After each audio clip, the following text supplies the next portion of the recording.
Yes, bana, mambo vipi mtazamaji na mfuatiliaji wa Galaxy Media. Karibu tuyazungumze mengi ya kimichezo. Mimi naitwa Rama Handano Finest na hii ni Galaxy Sports pekee ambapo unapata utondosi ya kinifu wenye masuala ya kimichezo, masuala ya kabumbu. Bana, wakati huu ni muda adhimu kabisa mimi na wewe kuyazungumza yale ambayo yamejiri kwa siku ya jana, lakini moja ya kitu ambacho kinaendelea mpaka hivi sasa kwenye swala la uchaguzi wa TFF baada ya Wallace Karia kupata endorsement za kutosha na timu moja kushindwa kumpa hiyo endorsement ambayo ni Young Africans. Sasa yaliyoibuka kwa siku ya jana ni yapi? Ni baada ya mawakili watano kwenda kuhitaji ama kushtaki na kuhitaji baraza la michezo BMT kutoa pia ufafanuzi juu ya hiki ambacho kinaendelea kwa maana ya uvunjifu wa kikatiba, ile katiba ya TFF na mengine mengi ambayo yamejiri humo. Katika barua yao ambao wameiandika nitakusomea kwenye para ya kwanza jinsi ambavyo wao walikuwa wanamaanisha kitu gani, na hii inatokana kwa sababu ya ukiukwaji wa kikatiba ambao nimekwambia hapo awali. Ni kwa namna gani sasa wanadai kwamba katiba imekiukwa? Ni kwa staili hii.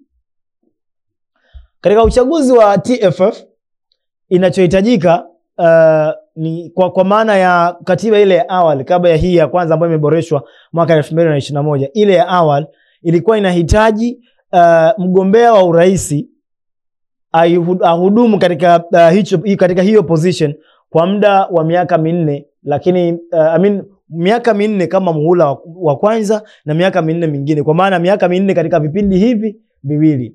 Akimaliza vipindi viwili basi vigezo vya yeye kuwa rais tena wa TFF vinakuwa vimekwisha. Kama tu mfano hai kwenye swala la uraisi katika nchi yetu ya Tanzania, kila baada ya miaka 5 achaguliwa rais mwingine, lakini kwa upande wa chama cha CCM wao mgombea ni miaka 10. Akisha gombea akapata rais ndani ya miaka misimu miwili, miaka 15 basi agombei tena, anakuwa na stafu na anasimamishwa mtu mwingine. Ndivyo hivyo ambavyo pia TFF waliweka katiba yao kwa mara ya kwanza kwamba mgombea atasimama ndani ya miaka 4 kwa vipindi viwili tofauti. Ni uamuzi wako, uende umalize afu uchukue tena, au umalize afu simame uje uchukue tena miaka mingine, ni wewe. Lakini ikipita awamu 2 basi umeshamaliza. Sasa baada ya Ali Mai Tembele, Dr. Mshindo Msola na wengine kushika hatamu ya kuhitaji nyadhifa hiyo, ndipo hapo ambapo watu wakaja kugundua kumbe katiba imebadilishwa. Kwa namna gani?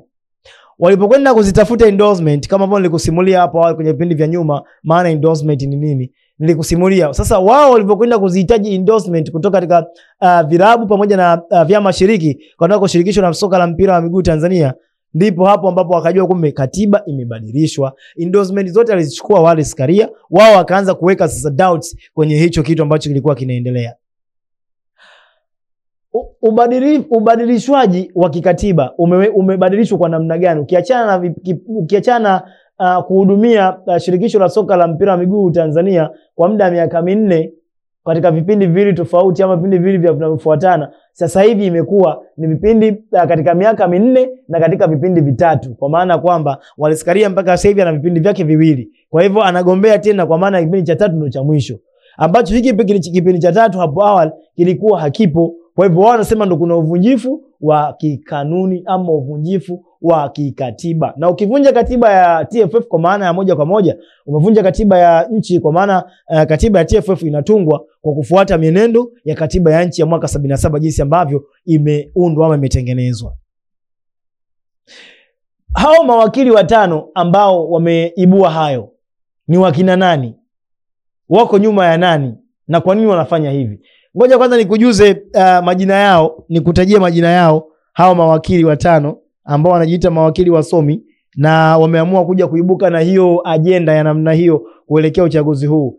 Then utashare na mimi kwenye uwanja wa comment, utaniambia kwa uzuri kabisa kwamba wana hoja, na kama hoja wanazo nini kifanyike? Ndio vitu ambavyo pekee nahitaji kusikia kutoka kwenu wadau wangu wa nguvu ambao mara nyingi mnakuwa mkinifuatilia kupitia Galaxy Media. Haya, barua imetumwa kuelekea BMT na hawa advocates. Wako wangapi?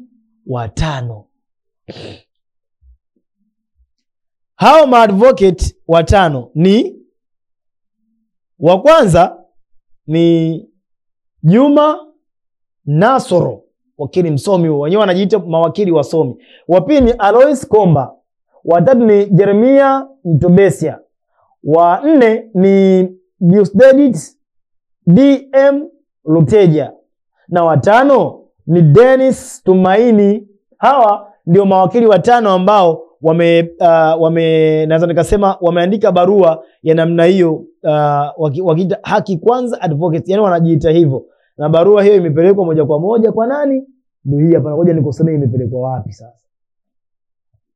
Msajili wa vyama, mashirikisho, taasisi na michezo, Baraza la Michezo Taifa. Yani wao wamepeleka BMT, Baraza la Michezo Taifa. Wamepeleka BMT. Sasa wamepeleka kwa kuhusiana na kitu gani? Kichwa chao cha habari wamekiandika yahusu malalamiko dhidi ya mchakato wa uchaguzi wa shirikisho la mpira wa miguu Tanzania TFF kukiuka katiba, sheria, kanuni na sera ya michezo nchini.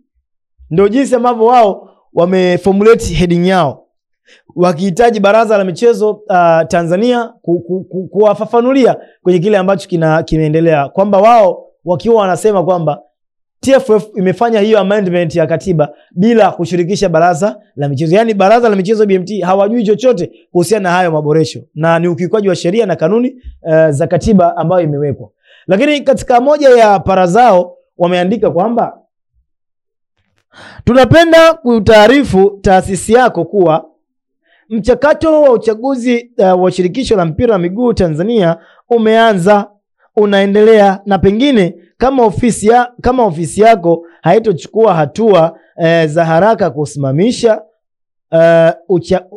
kusimamisha utahitimishwa kwa kuzingatia katiba ya shirikisho na kanuni za uchaguzi wa shirikisho ambazo sio tu zinakiuka misingi ya uongozi wa vyama vya michezo uliowekwa na sera ya michezo ya mwaka 1995, bali pia katiba na kanuni hizo zipo kinyume na kanuni za usajili wa vyama vya michezo GN namba 422/1999, sheria inayounda na kulisimamia Baraza la Michezo Tanzania ya mwaka 1967 ambayo imefanywa maboresho yake mwaka 1971, pamoja na katiba Jamhuri ya Muungano wa Tanzania ya mwaka 1977.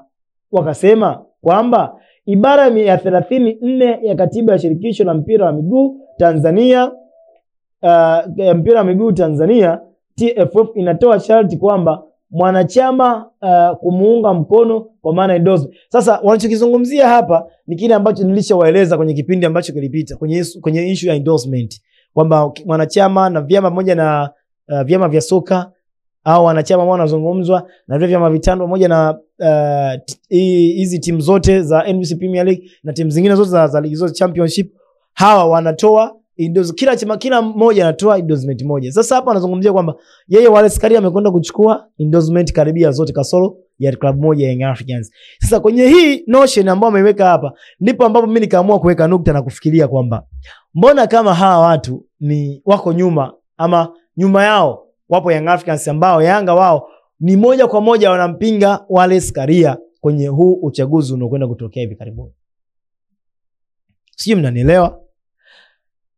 Wao wanahitaji katiba ifuatwe ya awali kabla ya hii ambayo imefanywa amendment. Kwa maana ya kwamba ikifanyika hivyo ni dhahiri kwamba Wallace Karia mpaka kufikia hapo anahitajika asigombee tena, aachane na nyadhifa hizo, kwa maana ya kwamba ameshaondokana na vigezo husika.